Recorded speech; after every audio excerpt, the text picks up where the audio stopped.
Hello everyone. The world is going through a very difficult time right now, and it makes me really sad. Some of my colleagues have lost their jobs, and some students are giving up on their dream. I want to encourage you to hold your dream. You can still keep learning English even when life is hard. Let's look at these two words or two expressions, even when and even if. We can use these to introduce an idea that is surprising or unlikely. You need to keep learning English even when life is hard. Or, even if you have to stay at home, you can still keep learning English online. So you can see here, even when, and there's no comma. This one, even if, is at the beginning of the sentence, so you need a comma.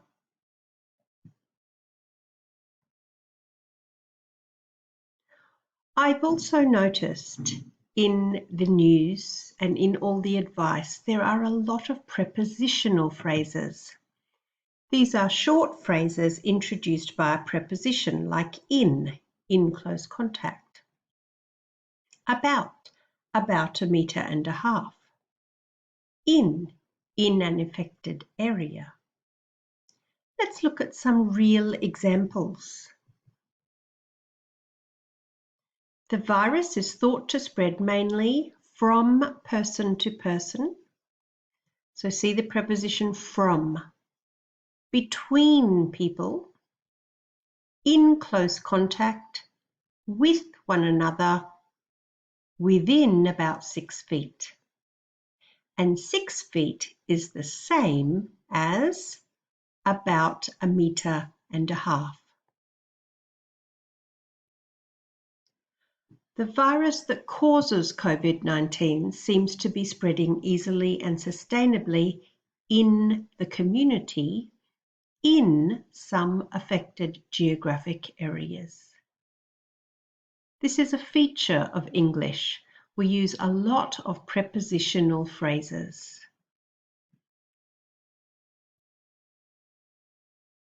Also, have you noticed in the news there's a lot of passive voice?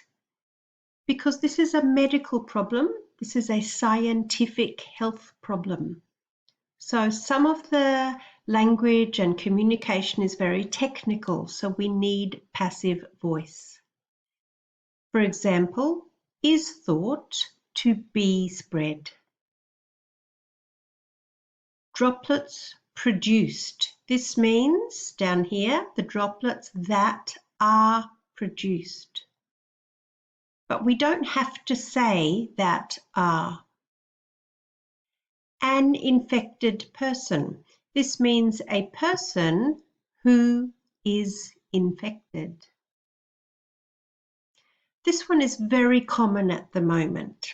The coronavirus is spread. The coronavirus has been spread within the community. And do you know this word? Inhale means to breathe in.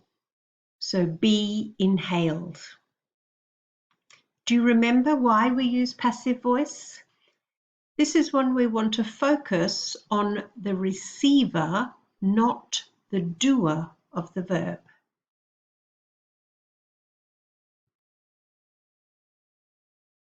What's another feature in the language? I also noticed this week there's a few irregular verbs. So this is a good chance to remind you many verbs in English take irregular forms. So here are 3 examples. Base verb, then past simple at a specific time in the past, and then this is the ed or past participle. Listen while I give you some examples using catch. You catch a cold from a family member. Here, caught. Last week, I caught a cold from my husband. Last week. Now let's look at this one. Oh, Ruth, are you okay? Are you sick? Oh, I think I have caught a cold. So catch, caught, caught. Take the opportunity. Maybe you're at home, you have some more free time than usual, and do some irregular verb practice.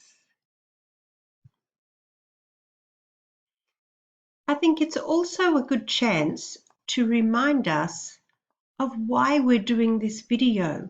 Unfortunately, many people are sick, and unfortunately, many people have died. So do you know the vocabulary so you can listen to the warnings, especially if you are in an English-speaking country? I want you to understand. Symptom. Here's the word symptom. Here again, symptoms. These are the signs in or on your body that something is wrong. Fever. Fever is a high body temperature.